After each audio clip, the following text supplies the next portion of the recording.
You don't have to keep the Torah in Mars. The Torah was given for Earth. I believe that flying saucers are shaped like saucers because that is an ideal resonator for microwaves. Those aliens that are out there could have tremendous knowledge and can understand things, and even an advanced technology. Pretty much we're looking into UFO technology, propulsion, anti-gravity, warp drive. Welcome back to the podcast. My name is Aaron Sokol, and you're watching Parsha Inspired. Disclosure is finally happening. Slowly, the US government is releasing photographs, videos, and even access to certain artifacts from crash sites of alien life. And in this video, we're going to unpack the Torah's view on aliens, UFOs, UAPs, extraterrestrial life, and give you a deep understanding of something profound that is happening right now. One opinion is that all of the Tower of Babel was one big, humongous spaceship.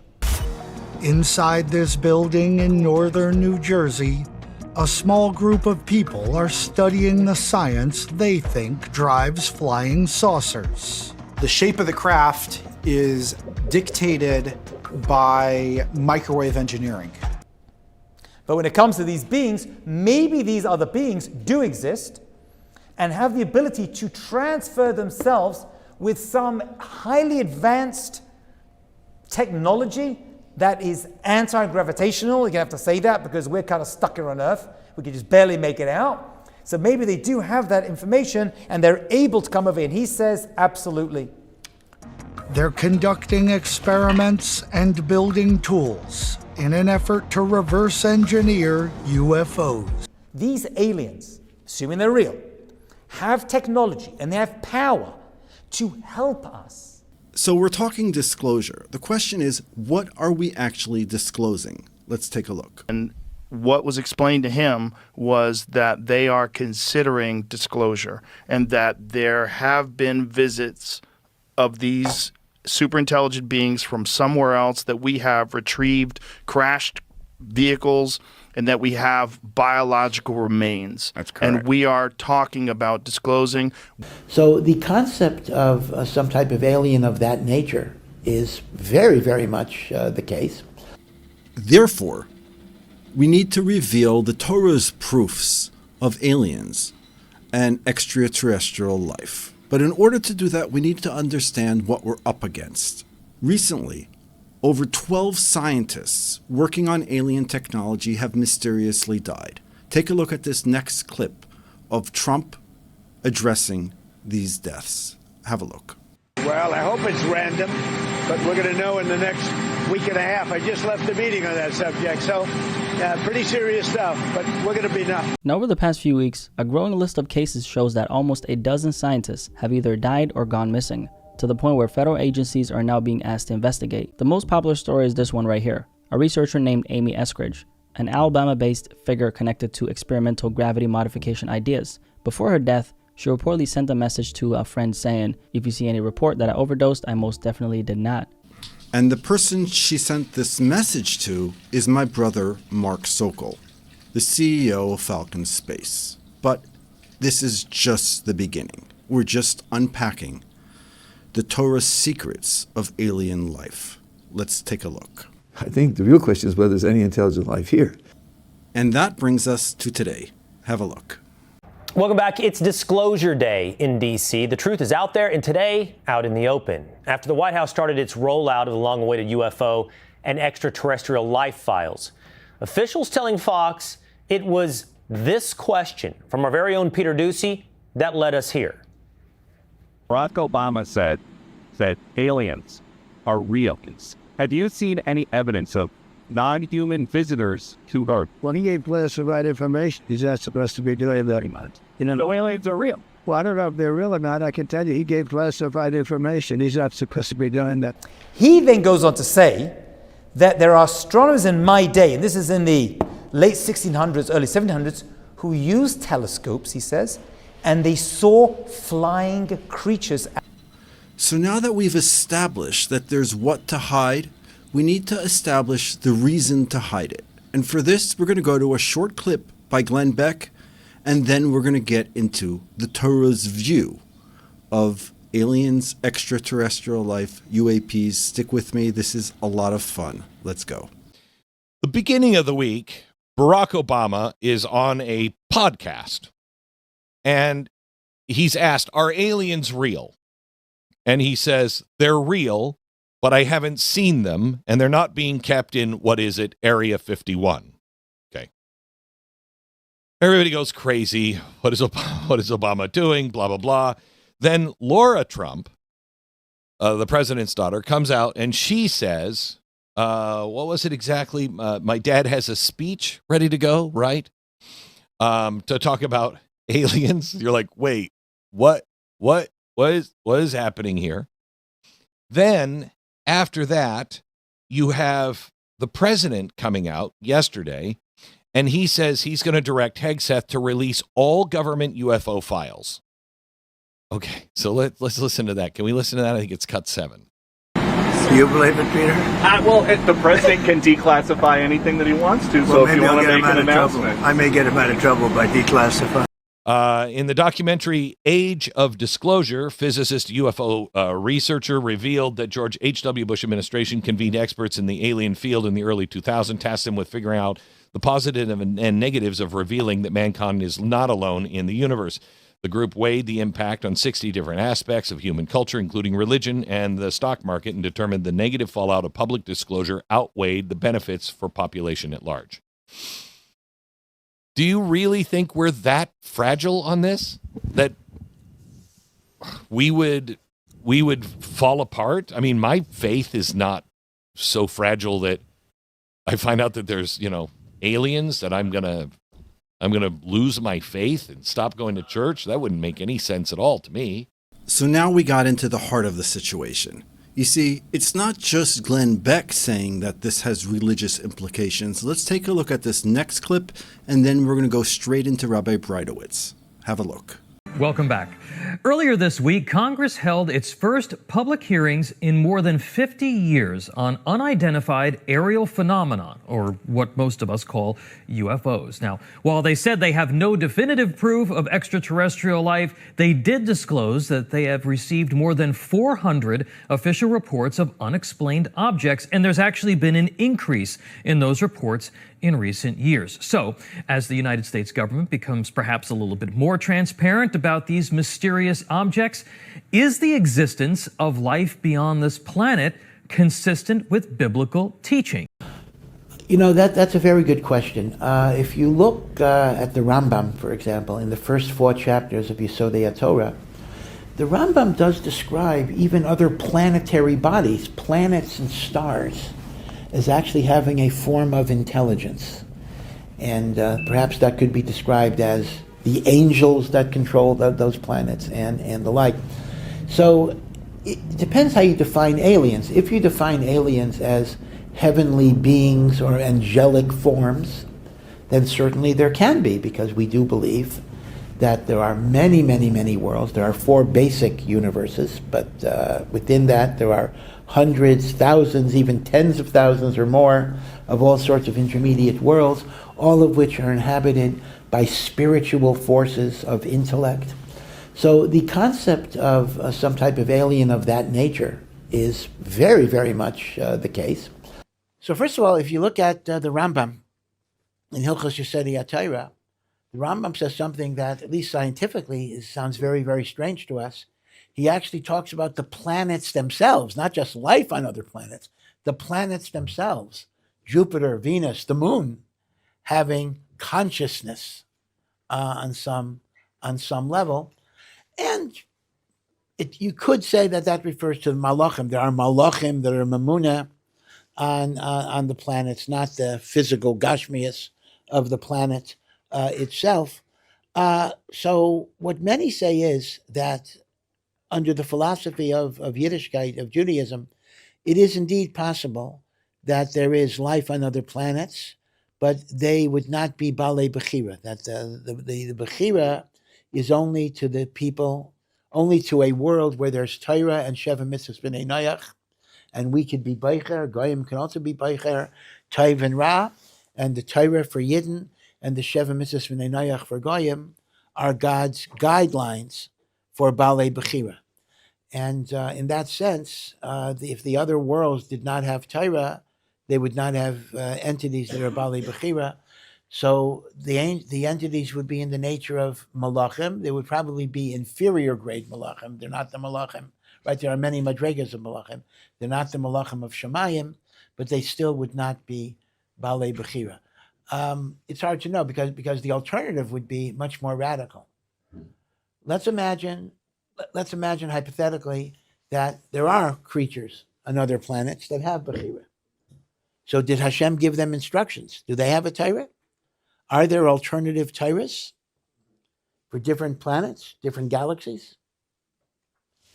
But Pashtus not, although I'm not sure if we could rule it out because the Torah we have is for the planet Earth. In fact, there are even Paiskim that say, Yechidim, that if you ever wind up traveling to another planet, you're putter from mitzvahs. What if you can get to Mars? Some say, you don't have to keep the Torah in Mars. The Torah was given for Earth. Now, for Earth, I don't mean you have to be on the ground. I mean, you have to make a bracha when you're on an airplane. But the Earth and the atmosphere. There are poskim that say once you're beyond the atmosphere of the Earth, the Torah is not mechayev you anymore. Okay? So would that be the status of the extraterrestrial? Meaning to say there are a number of possibilities. They don't exist, number one. Number two, they exist, but they're not Balei Bechira, so they're a getter of Malachim. Number three, they exist, they're Balei Bechira, and they have some type of Torah. Or number four, they exist and they're Balei Bechira, but because they're not on Earth, they're not bound by any Torah. Which is kind of strange that God would create a whole bunch of creatures who could do what they want. That's kind of strange. It's very strange to say they're Balei Bechira and they don't have any Torah. Okay, so we see that free choice is going to be one of the major players in this conversation. We're just getting warmed up, guys. There's so much more material, and it gets really, really crazy. So hang in there. This is literally the tip of the iceberg. But what if we do find it? Well, I guess the question will be, what does superior mean? You have about 86 billion neurons in your head. Now, let's suppose they have 400 billion neurons in their head. So if we have to multiply in our heads 2 50-digit numbers, we're going to find that hard, right? But they can do 600 digits, right? So what? We wouldn't be bothered by that. So they can multiply 600-digit numbers in their head. So what? The question will be, do they have a finer understanding of morality and spirituality? They have a finer development of self-control and self-mastery and so forth and so on. That, I think, would be problematic, and therefore I don't think we're going to find it. Indeed, we should assume, Raf, that Hashem created specifically on this, our Earth, this particular form of life which does have all these things, right? Mm-hmm. Because otherwise... Yeah, but you asked about life. No, okay, for all that, for that, all you need is the dividing cells, right? And that could be anywhere. So there will be problem if we do find humanoid. Yeah, but I'm not worried about it. I'm not worried about it because, again, I know too much. The requirements for finding life altogether in the universe are much, much more difficult to satisfy than you are told in your propagandized New York Times supplement. There was a book written 20 years ago called Rare Earth, and there have been many follow-up studies that they don't tell you about, where life itself will be difficult. And the conditions which they think, lead to intelligent life are even more specialized. So that even if there were 10 to the 22 stars in the universe, the probability of finding it is very, very small. Even with billions of years, it's very, very small. Big numbers don't conquer everything. So that was Rabbi Gottlieb, and now we're going to take a look at Reb Lawrence Hagioff. We're going to try to see the sources that show the true Torah's opinion about alien life, extraterrestrials, and UFOs. This is going to be mind-blowing. Let's take a look. You don't need to believe any of this. Meaning in Judaism, if you want to believe in life on other planets, that they're able to visit us, that they have the potential to become extremely technologically advanced that we're going to talk about this evening and bring you some major sources. That's fine. Most of the people, not all, most of the people who talk about this in the Jewish realm have done so for hundreds of years, but most come from the more Cabalistic viewpoint. Okay? So when it comes to Kabbalah, it's part of our tradition that there's mystical Judaism, but you're not obligated to believe in it. You can. It's like reincarnation. If you want to believe in it, that's fine. If you don't want to believe in it, that's fine as well. It's an area of Judaism which is pretty rare, which we call optional. One thing that's clear is that there's a lot of opinions. So let's see Rabbi Breitowitz address this point. Now, can there be an alternative universe, multiple universes, multiverse concept?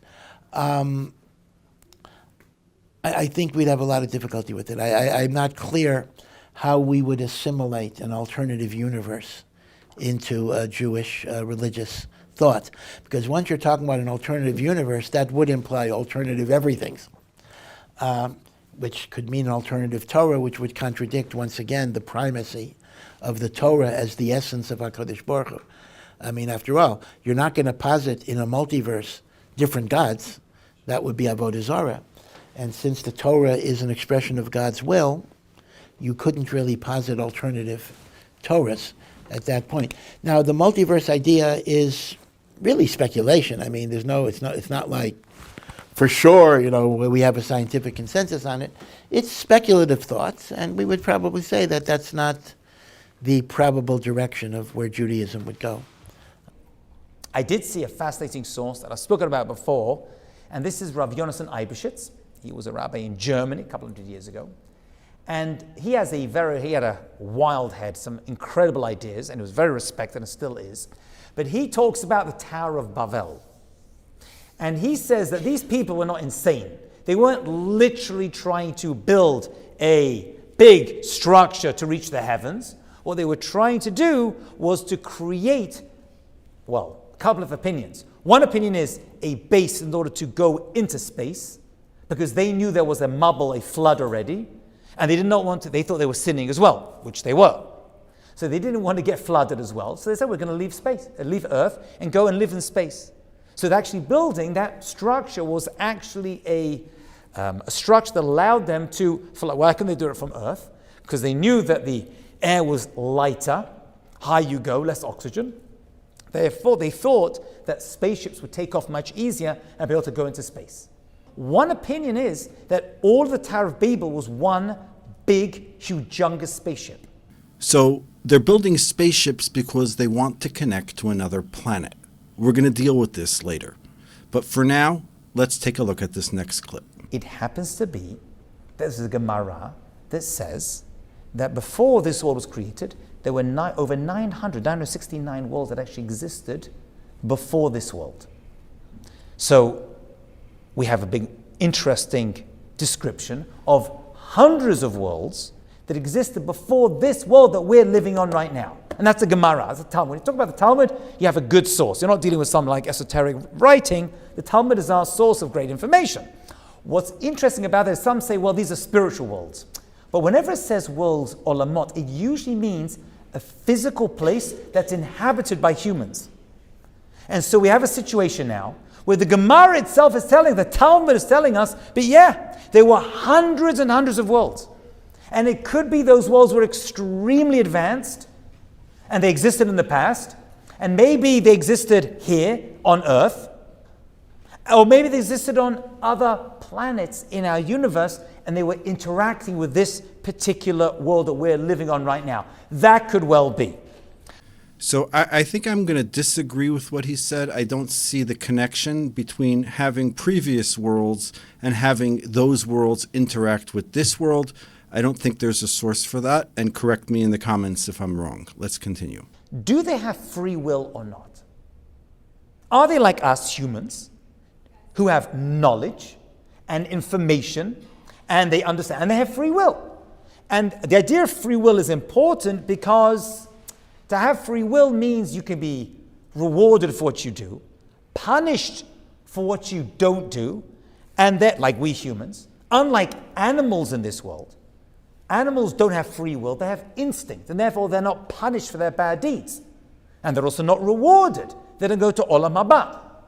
Right? Your average cow doesn't be like, right, should I kill that creature or not? Right? Should I be, working on my healthy lifestyle? That's not how a cow works. It doesn't have free will as we understand it. It makes choices, but those are based on instinct. We humans have the ability to make moral and ethical choices. So if there are creatures on other planets, which he says, and others are going to say there are, do they have free will or not? And that's going to have big implications. So some say, well, it all depends whether they have a Torah as well. Well, they don't have a Torah. The Torah is only given to the Jewish people in this world. And therefore, it must be that those other creatures, those other beings, and let's just use the common term, those aliens that are out there, could have tremendous knowledge and can understand things, and even an advanced technology.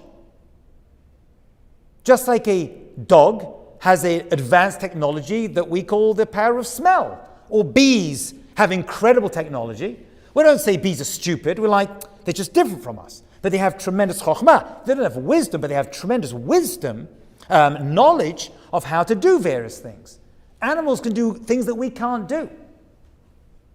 So where does that put them in the hierarchy? Well, that puts it below us because we have moral and ethical decisions we can make. But when it comes to beings on other planets, maybe they are non-free will animals who have advanced technology. And so what are they acting upon? Instinct. To do what? It must be, according to them, that their existence somehow is impacting us. So that's the theological argument. Free will, no free will, there can't be another Torah. And we'll deal with that shortly. But first, let's take a look at this next clip. This will really change the way we think about alien life. Let's have a look. Now, let's go a little bit deeper. There was a Rishon, he lived in the 1300s, and his name is Rabbi Chaste Kreskas. And whoever discusses this topic always falls on him, and he wrote a book called Olam Hashem, the World of God, and he says it's definitely a possibility that there is life on other planets, and he quotes a very famous sefer called the Sefer HaBrit, the Sefer HaBrit. And this book is really the main source that discusses life on other planets. And he says that there is life on other planets. It does not have free will because only humans on Earth have Bechira. And therefore what it does is it functions to help us humans. These aliens, assuming they're real, have technology and they have power to help us. And that's why God created. God would not create them for no reason. And maybe they come from other dimensions, maybe they come from other planets. I have my own opinion, but we'll leave that to the end because that's my opinion. But they could well be visiting us, but they are there to help us. Oh, could there be ones that are dangerous to us?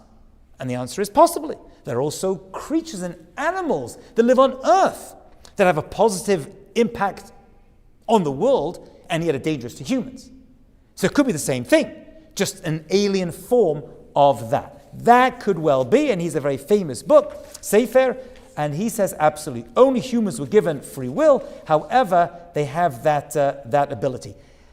That what we're seeing right now is a movement in society, the interest and fascination and evidence that's coming out could well be connected to this pre-Messianic era that we're definitely in, and that's part of the ultimate revelation. When I was a kid, the Mashgiach of Lakewood, Rav Nosson Wachvogel, he was the spiritual guide for the Lakewood Yeshiva. And there was a phenomenon of UAPs back then, in the 1980s, 70s, and he said that perhaps it's the 10 lost tribes who are coming to check up on the Jewish people if they're ready for Mashiach. Now, he was a person who every time he heard a loud noise would run outside with his special garment waiting for Mashiach. So there's also the Messianic era that we're in right now that seems that something could be happening. Let's continue. Now check this out. There is a story about Devorah. She was a prophetess. And there's a famous story when it comes to her that she was dealing with Canaanites, certain individuals who were coming to attack her. And she went with Barak and she had to go and fight them off. she wrote a song that's printed in the book of Shoftim, chapter 5, verse 23, is where you'll see the exact quote I'm about to give. And she says that I'm upset. I'm upset because we could have received help from the people of Meroz.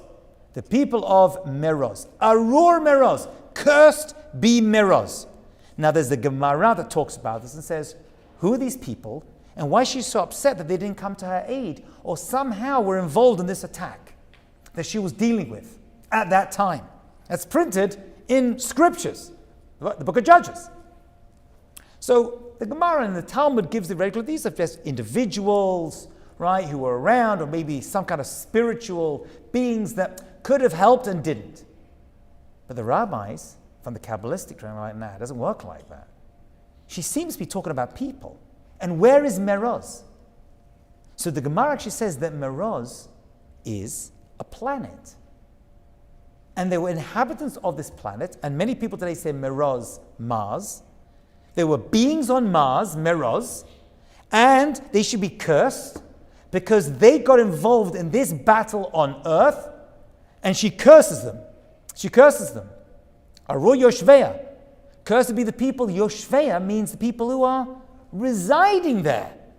Seems like a very clear, this is how many of the rabbis look at this and be like, hello, this is a proof from scriptures itself that there's beings on other planets. This is what Devorah is talking about. She had this kind of information, and she was cursing them because these were not good people, and they should be judged. By the way, according to the people who say these other beings don't have free will, they can't be punished.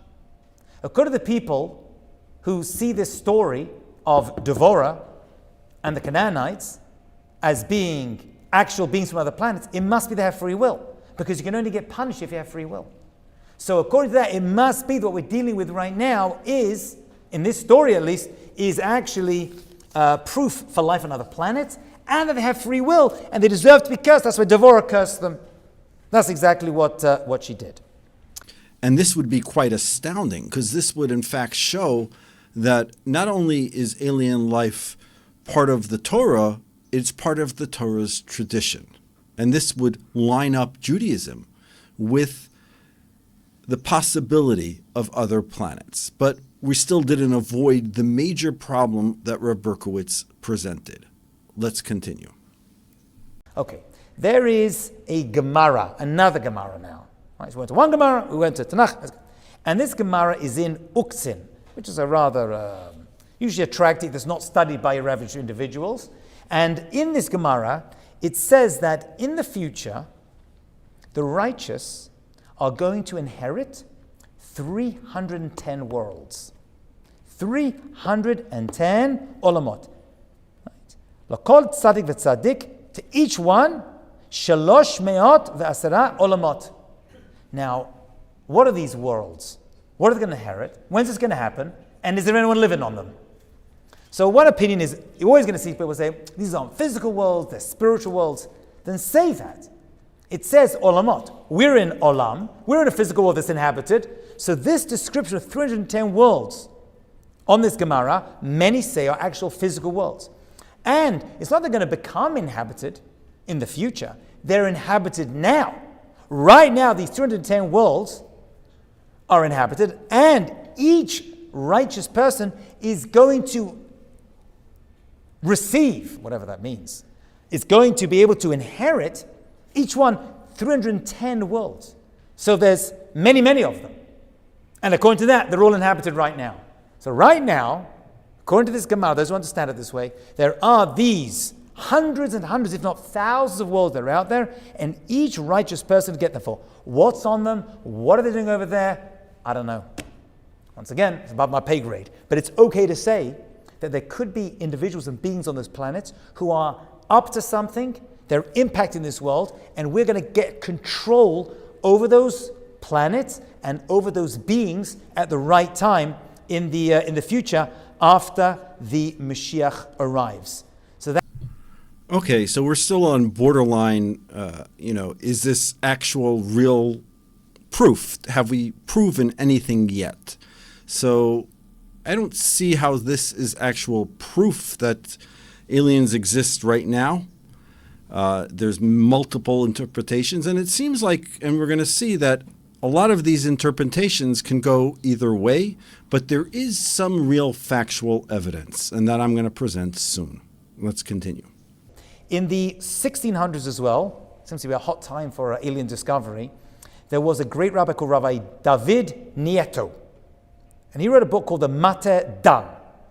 And he basically spent a lot of his time like fighting the Karaites. The Karaites were very powerful in his day, and they just looked at the Bible as being so that's where the word Karaite comes from, Kra, reading of the Torah. They only believed in the Torah, and they didn't believe in the Torah Sheba'al Peh.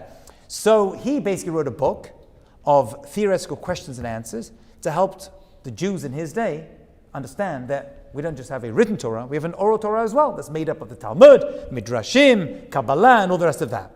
So he wrote this whole book. In this book, he delves into the idea of life on other planets, potentially interacting with us in some way. And he says, I don't want to say that there could not be. I can't say there isn't. It's a distinct possibility. He spoke a lot about astronomy in this book. It could well be, and it's not contrary to the Torah, to believe there's life on other planets. And those planets are inhabited by tremendously brilliant individuals. Okay? It's not against us to believe that. If you want to believe it, and you want to say that you see it, and they have some kind of interaction with us, certain people on Earth, that's fine. He has a very positive view of life on other planets.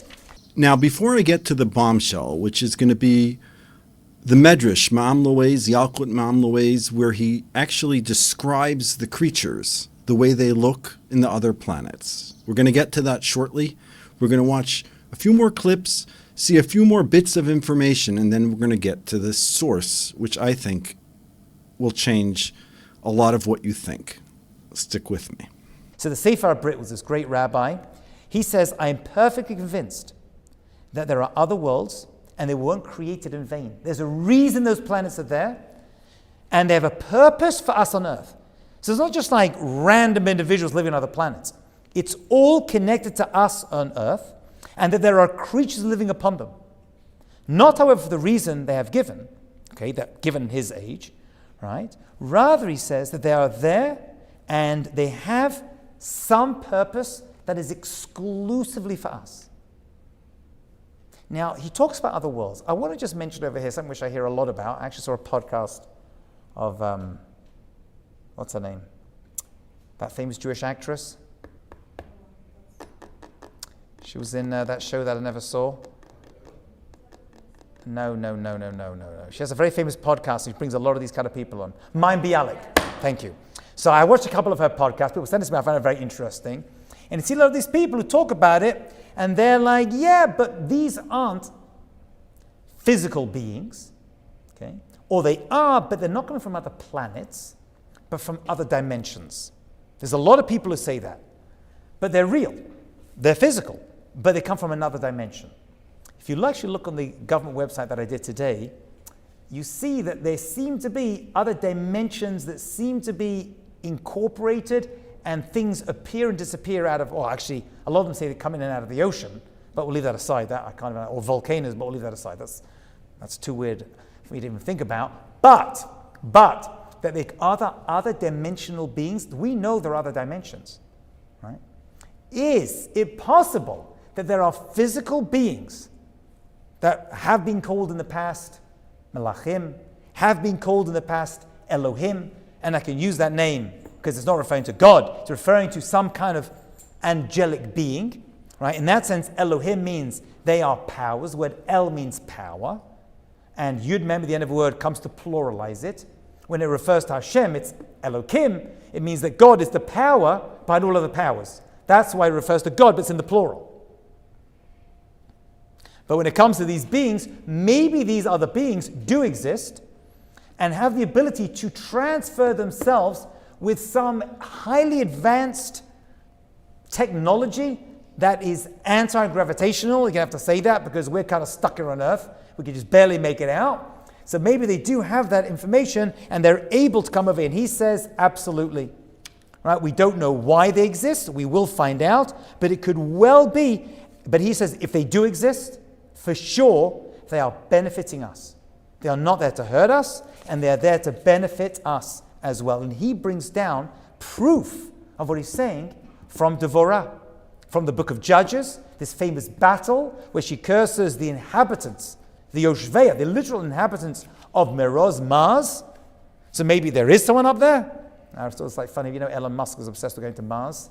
Right? Someone said he just wants to go back to base camp where he comes from. You know what I'm saying? He's an alien too. And a lot of people say this, Could well be. It could well be. By the way, if you believe all of this is true, not that you have to, but if you do, is it possible to say that they actually did arrive on Earth? That they're on Earth right now? And the answer is, very possibly. Nothing wrong with saying that. There's many, many different creatures that exist on Earth. Right? Some were created and evolved over time, possibly, and exist here. Many we know about, many we don't know about. So could there be actual beings on Earth that we don't recognize that exist from other planets? And the answer is, very possibly. No reason not to believe that. So here's the real question.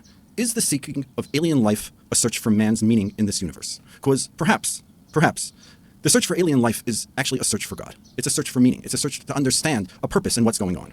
Because it's impossible that this whole world could be without a creator.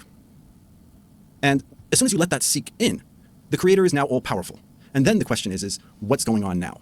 If there's evidence of another world, why would God set us up this way? Before we answer this question, I want to take you to the Ma'amla Ways, written by the great Rabbi Yaakov Kuli, who is a phenomenal 17th century rabbi. He was also the one who wrote down the Mishnah L'Melech on the Rambam, so he is a huge Torah saintly scholar. In fact, his writing of the work Ma'amla Ways, which many people think was simply stories of the Torah, he writes in his introduction, which is a separate work by itself. I've spent many months poring over his introduction, which is a treasure trove of information about the Jewish people and their destiny. And it's in English as well. The English translation, it was written originally in Ladino, and it was translated into Hebrew, and then again it was translated from Ladino into English, or at least parts of it, by Rabbi Aryeh Kaplan. But now we're in Genesis 1:9. And over here he describes the 7 worlds that exist. And he says that in world number 1 is very dark, with wind and different storms. Second universe has little light. I'm not going to go into all the details. There's a lot of details here. The third one has a mixed light. The fourth one is something that's called Bahir. The fifth one is actually more bright than the other ones, and he's describing it in light. The sixth one is where the angels live, and the seventh one is our world. Now, in these other 6 or 5 planets or universes, not planets, universes that exist, a Yishuv is an inhabited place, he says that we are in the number 7, and he says now all 7 universes, they're inhabited by people. And Eretz Yisrael is above all of them. And Jerusalem is above everything. So you have Jerusalem, Eretz Yisrael, this universe, and then the other 6 worlds. Now he says, Ubetchila, in the beginning of creation, Nivra Eretz Yisrael. First Eretz Yisrael is created. And then after Eretz Yisrael is created, the other lands were created. Ubein Eretz Yisrael yesh rakia hamafrid beinehem. Now between each Eretz, bein Eretz la'Eretz, between each universe, each land that's inhabited, there is something that's called a rakia, a filament. And he says there's very strange creations, living people or beings over there. Mehen bali shnei panim. Some people have 2 faces. Mehen bali arba panim. Some people have 4 faces. Mehen bali partsuf echod. Some people have 1 partsuf. Ve'enechayim yoser miyud shana be'erech. And they live around approximately 10 years. They live for 10 years. Now, before I go further, I want to explain something. That the Ma'amla Ways, Rabbi Yaakov Kuli writes in his introduction that nothing in his entire work was made up. Everything that he wrote is sourced in Medrash, Gemara, Yerushalmi. He did not make anything up. Nothing. And just like the world is a circle, some are up on the bottom and the top. And they also have this concept of light, day and night. That it could be possible that on their planet, part of the day, there'll be a day and a night. He says, but some of these planets, some of these, I keep using the word planet, I mean universes, there's some places where they only have 1 hour of darkness, like I guess in the North Pole. And then there's one of these places where it's the fire of hell.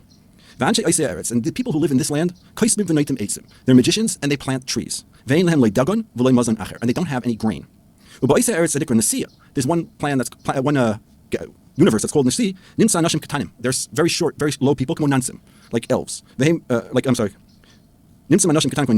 really short midgets over there, and they are like monsters. And they don't have a nose. They don't holes for this. They only have 2 holes. Through those 2 holes they breathe. And they're very forgetful. Over there also they only have trees and they don't have wheat. There's another land that the people are very pleasant and they have lots of wealth, but they have no success. That there's another universe where they have lots of money but no success. Because they plant trees and they have no benefit from them.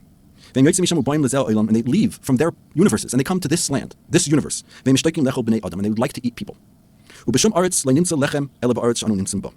there's no land in the world, no universe other than Earth where they have bread. Now, this is written in the Yalkut Ma'amla Ways, Chelik Rishon, page Nun Aleph, page 51. Take a look at it.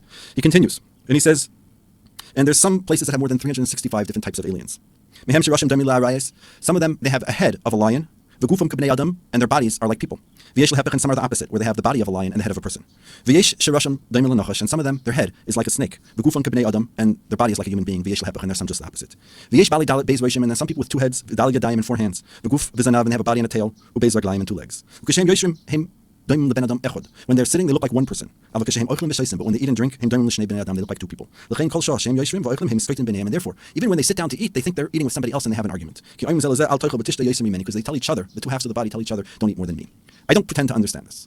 I don't know what this means. But one thing that was ignored in all the talks was the Yalkut Me'amloes. This was Rabbi Yaakov Kuli, who was a Gadol b'Yisrael. He was a giant. And he wrote the Mishnah L'Melech. It was his Rebbe. His Rebbe died, Rabbi Yehuda, before he was able to publish it. And he actually took all his notes and wrote the Mishnah L'Melech on the Rambam. He wasn't a simple person. But now I want to just bring you to why you would ask this question. Why would you want to have an alien? Because an alien serves a purpose. Purpose is, it relieves us from the obligation of the giving of the Torah. You say, why? Well, the Torah was given in Har Sinai, was witnessed by all people in the universe. In fact, the Jews, the Notzrim, the Christians, the Muslimim, the Islam, they cannot deny that the Jewish people received the Torah on Sinai. And unless God willed it that the Jewish people should exist, then Christianity and Islam would have no backbone to stand on. Because that is one undeniable fact. But if you want to deny that, we need to have a purpose. We need to have a creator. So we must remember that, yes, aliens are grounded in the Torah. It does speak of it. And just like I don't understand this universe, I for certain don't understand the creator of this universe. And that's precisely the point. That, yes, there could be other alien technology that we don't know. But everything that we're doing, everything that's developing in the world, was deemed by God to serve one purpose, and that's to sanctify his name, to make his knowledge spread the world, and the Jewish people could help through their free choice by demonstrating their ability to hold back. When we left Egypt, we were granted and gifted the opportunity and the ability to not do what we want to do. Being a slave means that I need to do what I want to do. Freedom is the freedom of choice. And that would seem to be that even if there are aliens, which seems like there are, they simply are serving our purpose. But what is our purpose? Thank you for watching. Shavua Tov. Good Shabbos.